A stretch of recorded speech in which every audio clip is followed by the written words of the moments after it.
सलाम पाकिस्तान 24 न्यूज़ के साथ मैं हूं महानूर अली खान।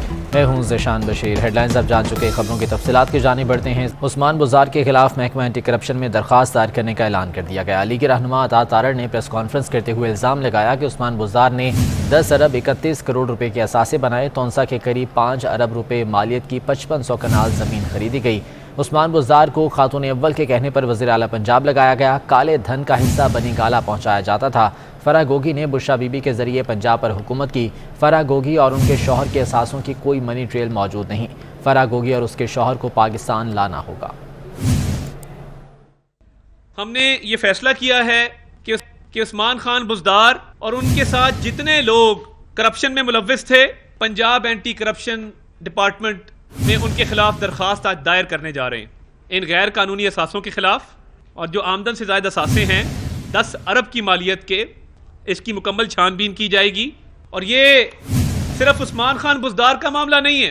खातून अव्वल के जरिए फराह गोगी, एहसन जमील गुज्जर और फिर उस्मान बुज़दार ये काला धन कमाकर हिस्सा वहां पहुंचाते थे। क्योंकि मामला ये है कि उस पैसे की मनी ट्रेल कोई नहीं थी। उन्होंने किस तरह बनी गाला के जरिए पंजाब पर हुकूमत की और बुशरा साहिबा की आशीर्वाद के साथ अरबों रुपया कमाया। आज तक उस बात का जवाब नहीं आया कि जो 2019 में इमरान खान साहब ने उनको एमनेस्टी स्कीम दी थी और उस एमनेस्टी स्कीम के जरिए उन्होंने 32 करोड़ रुपया वाइट किया था, और फराह गोगी को और एहसन जमील गुज्जर को पाकिस्तान लाना होगा। क्यों नहीं लाते पाकिस्तान उनको? और वो आपका इक़्तिदार खत्म होते ही फरार क्यों हो गए? मुआशी बहरान कैसे ख़त्म करें? वज़ीर आज़म शहबाज शरीफ ने इत्तेहादी जमातों के कायदीन का मुशावरती इजलास आज बुला लिया। इजलास में सियासी, मुआशी और इंतखाबी इस्लाहात पर मुशावरत होगी। वज़ीर आज़म शहबाज शरीफ हुकूमत के मुस्तकबिल से मुतालिक अहम ऑप्शंस इत्तेहादी जमातों के सामने रखेंगे। तमाम इत्तेहादी जमातों की मंजूरी के बाद ही हुकूमत कोई हतमी फैसला करेगी। ज़राए का कहना है इजलास में इंतखाबी इस्लाहात पर भी मुशावरत होगी। वज़ीर आज़म शहबाज शरीफ काबीना को भी तमाम मामलात पर एतमाद मिलेंगे। मुल्की मुस्तकबिल के हवाले से नेशनल सिक्योरिटी काउंसिल कमेटी का इजलास भी मुतवक्के है। वज़ीर आज़म शहबाज शरीफ से एमकेएम पाकिस्तान के कन्वीनर खालिद मकबूल सिद्दीकी ने मुलाकात की है। शहबाज शरीफ और खालिद मकबूल सिद्दीकी ने सियासी सूरत हाल पर मुशावरत की। मज़ीद जान लेते हैं उस्मान जावेद से। उस्मान, अपडेट कीजिएगा। जी बिल्कुल, वज़ीर-ए-आज़म पाकिस्तान शहबाज शरीफ की MQM के कन्वीनर और रुकने कौमी असम्बली खालिद मकबूल सिद्दीकी से मुलाकात हुई। मुलाकात में मुल्क की मजमूई सियासी सूरत हाल पर तबादला ख्याल किया गया, जबकि खालिद मकबूल सिद्दीकी की जानिब से अवामी फलाई मनसूबे और कराची के मनसूबों पर वज़ीर-ए-आज़म पाकिस्तान शहबाज शरीफ का शुक्रिया अदा किया। इसके साथ साथ वज़ीर-ए-आज़म पाकिस्तान ने इत्तेहादियों के किरदार को खुशाइन करार देते हुए कहा कि इत्तेहादियों का किरदार मुस्तकबिल में भी कलीदी होगा, और दोनों रहनुमाओं की अहम मुलाकात हुई जिसमें सियासी सूरत हाल, मुल्क की मजमूई सियासी सूरत हाल पर तबादला ख्याल किया। बहुत शुक्रिया उस्मान आपका। चेयरमैन पीपल्स पार्टी और वज़ीर ख़ारजा बिलावल भुट्टो जरदारी कराची से मुत्तहिदा अरब अमारात रवाना हो गए। बिलावल भुट्टो शाही ख़ानदान से शेख खलीफा बिन ज़ैद अल नहान के इंतकाल पर ताज़ियत करेंगे। वज़ीर ख़ारजा दुबई से न्यूयॉर्क के लिए रवाना होंगे, जहां वो अक़वाम मुत्तहिदा की फूड सिक्योरिटी कॉन्फ्रेंस में शरीक होंगे। मज़ीद जानेंगे, उस्मान जावेद हमारे साथ मौजूद हैं। उस्मान, बताएगा इस दौरे के हवाले से।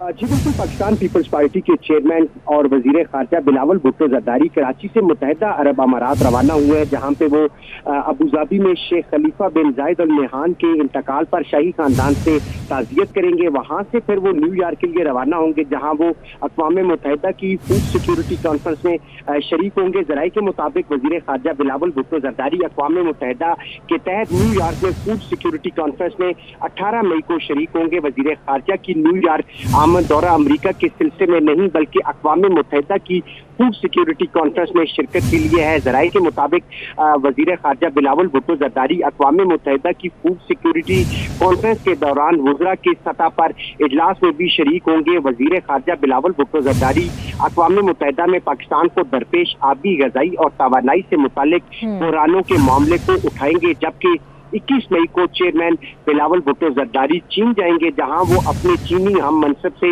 मुलाकात करेंगे। चीनी हम मनसब से मुलाकात के बाद बिलावल भुट्टो जरदारी 23 मई को स्विट्जरलैंड जाएंगे, जहां पर वो डेविस में वर्ल्ड इकोनॉमिक फोरम से में शरीक होंगे। यूं बिलावल भुट्टो जरदारी का एक अहम एक दौरा है वो आज से शुरू हुआ है और बिलावल भुट्टो जरदारी इसी दौरे के सिलसिले में आज कराची से मुत्तहिदा अरब अमारात रवाना हो गए हैं। जी ठीक है, बहुत शुक्रिया उस्मान आपका। पाकिस्तान भर से चीनी ज़ुबान पढ़ाने वाले असातिज़ा अपने मुल्क वापस लौट गए। जामिया कराची और जामिया NED में कायम चीनी दरसगाह कन्फ्यूशियस इंस्टीट्यूट वीराने का मंजर पेश करने लगा। सैयद ज़ुबैर राशिद की रिपोर्ट देखिए। कराची में 20 रोज कबल खुदकुश धमाके के बाद पाकिस्तान भर में चीनी उसातिज़ा वापस चीन चले गए। इतवार को जामिया कराची के कन्फ्यूशियस इंस्टीट्यूट और NED यूनिवर्सिटी में चीनी जबान की तालीम देने वाले 11 चीनी उसातिज़ा इतवार की दोपहर अचानक वतन वापस चले गए। Jamia Karachi student adviser doctor Asim कहते हैं कि चीनी उसातिज़ा के वापस चले जाने पर अफसोस है। स्टूडेंट्स के लिए बहुत बुरा है, यानी बीच पढ़ाई में कुछ के सेशंस चल रहे थे। हमने पहली दफ़ा BS शुरू किया चाइनीज़ लैंग्वेज में, उसके दाखिले हुए, स्टूडेंट्स की क्लासेस शुरू हो चुकी थी। उसके बाद बीच में ऐसा सानिया रोनमा होना यकीनन स्टूडेंट्स के लिए एक सवालिया निशान है। जामिया कराची का कन्फ्यूशियस इंस्टीट्यूट उसातिज़ा के चले जाने से वीराने का मंजर पेश करने लगा। एक अनवांटेड इंसिडेंट था जो हमारी यूनिवर्सिटी में हुआ, नहीं होना चाहिए और मुझे लगता है कि हमारी यूनिवर्सिटी जामिया कराची को और सिंध हुकूमत को ये इंश्योर करना चाहिए कि जो चाइनीज़ टीचर अपना मुल्क छोड़ के पाकिस्तान में और उनको प्रोटेक्ट किया जाए। हमारे टीचर्स हैं डिपार्टमेंट में, जो इतना बड़ा हादसा हुआ, जो इतना बड़ा इंसिडेंट हुआ, उसकी वजह से टीचर्स जो हैं वो मुल्क छोड़ के जा चुके हैं और बहुत से फेसेस हम स्टूडेंट्स को फेस करने पड़ रहे हैं। उधर सिक्योरिटी एडवाइजर प्रोफेसर जुबैर के मुताबिक जामिया सिक्योरिटी इंतजामात को मजीद बेहतर बनाने में कोशां है। हालात की वजह से या हालात का तकाजा इस तरह से था कि हम इस तरह के जो है वो स्टेप्स उठाएं, लेकिन आपके चैनल के तवज्जो से मैं अपने तलबा तालिबा से सबसे गुजारिश करूंगा कि ये भी थोड़ा सा सिक्योरिटी गार्ड के साथ और सिक्योरिटी वालों के साथ ज़रा ताउन करें। जामिया कराची की इंतजामिया के मुताबिक चीनी उसातिज़ा के जाने के बाद मुतबादिल और ऑनलाइन क्लासेस पर भी गौर किया जा रहा है। जामिया कराची में सिक्योरिटी इंतजामात से तलबा को परेशानी का सामना है। वैन के दाखिले पर पाबंदी से तलबा शदीद गर्मी और धूप में पैदल डिपार्टमेंट तक जाने पर मजबूर हैं। मज़ीद जानेंगे अपने नुमाइंदे सैयद ज़ुबैर राशिद से, जो इस वक्त तालिब इल्मों के हमरा मौजूद हैं। ज़ुबैर बताएगा क्या कहना है उनका। जी बिल्कुल, इस वक्त मैं जामिया कराची में मौजूद हूँ। जामिया कराची में गुज़िश्ता कुछ दिनों से जामिया कराची की जो कैंटीन्स थी वो सिक्योरिटी खदशात के हवाले से बंद थी। जो सिक्योरिटी एडवाइज़र हैं मोहम्मद ज़ुबैर, उनका ये कहना था कि जामिया कराची की जो कैंटीन्स थी एक तो सिक्योरिटी अप्रूवल की वजह से बंद की गई थी, इसके अलावा क्योंकि ये कैंटीन्स हैं इनके एग्रीमेंट होते हैं तो ये एग्रीमेंट भी यकीनन तौर पे ख़त्म हो चुके थे। यहाँ पर हमारे साथ कुछ तालिब इल्म भी मौजूद हैं, इनसे भी इनके तासुरात जानने की कोशिश करेंगे। असल में हम लोगों को पहले ये प्रॉब्लम हो रहा था कि हम लोगों को खाना बाहर से लाना पड़ा था बिकॉज ऑफ कैंटीन सारी बंद थी, लेकिन अब जब फाइनली इन लोगों ने नोटिस जारी कर दिया कि कैंटीन्स खुल जाएं तो बैठने की अरेंजमेंट नहीं है। लाइक हम लोगों का डिपार्टमेंट बहुत दूर है, गर्मी इतनी है, हम लोग ऐसे खाना खरीद के हम लोग को अपने वापस डिपार्टमेंट जाना पड़ता है, तो उसमें बहुत डिफ़िकल्टी फेस होती है। कि इन्होंने कैंटीन्स वगैरह तो खोल दिए हैं लेकिन इन्होंने कोई बैठने का इंतज़ाम नहीं किया हमारे स्टूडेंट्स के लिए, और अगर हम लोग यहाँ से लेके डिपार्टमेंट भी अपने जाते हैं तो वहाँ भी अलाउ नहीं होता खाने पीने के लिए। इतनी गर्मी में तालिब इल्म जो हैं खड़े होकर अपने खाने को खा रहे हैं, कहीं बैठने की इजाज़त नहीं है, तो यकीनन तौर पे ये इन तालिब इल्मों को शदीद दुश्वारी। बहुत शुक्रिया आपका। वज़ीर आज़म शहबाज शरीफ ने चीनी हम मनसब को फ़ोन किया है। वज़ीर आज़म ने जामिया कराची में चीनी बाशिंदों की हलाकत पर अफसोस का इजहार किया और दिलखराश वाक़े के ज़िम्मेदारों को कटहरे में लाने का यकीन दिलाया। दोनों वज़ीर आज़म ने इत्तफ़ाक़ किया कि शराकत दारी को अवामी मफादात, अमन व इस्तेहकाम के लिए जारी रखना चाहिए। पाक चीन स्ट्रैटेजिक पार्टनरशिप को नुकसान पहुँचने नहीं देंगे। शराकत दारी को अवामी मफादात और अमन व इस्तेहकाम के लिए जारी रखना चाहिए।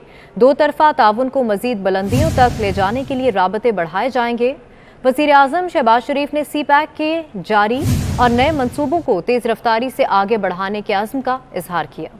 बल्तिस्तान के पुरफज़ा मकामात सयाहों की तवज्जो का मरकज़ बने हुए हैं। देवसाई, सतपारा झील और अपर कचोरा झील पर सयाहों की बड़ी तादाद मौजूद है। बाद सयाह सर्द सहरा में मोटर पैराग्लाइडिंग और जीप सफारी के भी मज़े उड़ा रहे हैं। मज़े जान लेते हैं फैसल जमील से। फैसल बताइएगा। जी बिल्कुल, इस वक्त मैं मौजूद हूँ सरफरंगा कोल्ड डेजर्ट में। अगर आपने 4 व्हीलिंग इंजॉय करनी है, क्वाड मोटर बाइक इंजॉय करनी है या पैरा मोटर ग्लाइडिंग, तो आपको कहीं और जाने की ज़रूरत नहीं है। आप आ जाएं सीधा स्कर्दू सरफरंगा में। यहाँ पे जो है बड़े अच्छे तरीके से आपको क्वाड बाइक, 4 व्हीलिंग और पैरा मोटर ग्लाइडिंग का इंजॉयमेंट मिल सकता है। इस वक्त मेरे साथ कुछ सयाह मौजूद है। यहाँ पे मैं आया हूँ, मैं न्यूयॉर्क में रहता हूँ, अभी इस्लामाबाद से आया हूँ। लेकिन यहाँ आके मुझे एक लम्हे के लिए भी एहसास नहीं हुआ कि सिक्योरिटी के कोई मसले हैं। ये भाई साहब उनको मैं देख रहा हूँ बड़ा बेहतरीन तरीके से ये हेल्प कर रहे हैं यहाँ पे लोगों की, और टूरिस्ट को रिस्पेक्ट भी दे रहे हैं। हम जब भी यहाँ पे रुके हैं बड़े सलाम किए इन्होंने, बड़ी इज़्ज़त दी है। मैं तो सबको यही कहूँगा कि यहाँ पे आएँ आप और अपने मुल्क को एक्सप्लोर करें, कितना खूबसूरत है पाकिस्तान। इनका मजीद कहना था कि सयाह यहाँ आएँ, जीबी को एक्सप्लोर करें। ठीक है, बहुत शुक्रिया फैसल आपका। वज़ीर आपाशी सिंध जाम खान शोरो कहते हैं पानी बहरान के हवाले से साजिश हो रही है, पानी कहीं और गायब हो रहा है, हम चोर नहीं है। हमने पानी की सप्लाई के लिए जदीद डिवाइसेस लगाई हुई हैं। वो कराची में प्रेस कॉन्फ्रेंस कर रहे थे। पानी की शॉर्टेजेस हैं पाकिस्तान में, लेकिन वो पानी की शॉर्टेजेस पिछले साल को मैं आपसे कंपेयर करके बताऊंगा कि इस तरह की नहीं है कि सिंध को 42% आप शॉर्टेजेस दे दें, कि भाई ये आप किस तरह से ये डिस्ट्रीब्यूशन कर रहे हैं। और जब मैं शुरू हुआ तो हमारी शॉर्टेजेस 42 से बढ़ के 51% पे जा पहुंची। नतीजा 7 मई की मीटिंग का ये निकला, पानी बेहतर होने की बजाय सूरत हाल खराब हुई, एग्रीवेट हुई, और 11 मई को वो सूरत हाल जाके 51% में पहुंची। हमने उनके सामने ये फिगर रखे कि पिछले साल मई के अंदर तकरीबन 1,99,000 क्यूसेक पानी था अवेलेबल। आज भी 1,99,000 पानी अवेलेबल है मई के अंदर। तो आप उस वक्त हमें शॉर्टेजेस, इस वक्त शॉर्टेजेस दे रहे हैं 51%। पिछले साल आपने हमें 22% शॉर्टेजेस दी, इस साल 42% शॉर्टेजेस क्यों? न्यूज़ स्टूडियो से फिल वक्त इतना। अपडेट्स के लिए विजिट कीजिए हमारी वेबसाइट 24newshd.tv।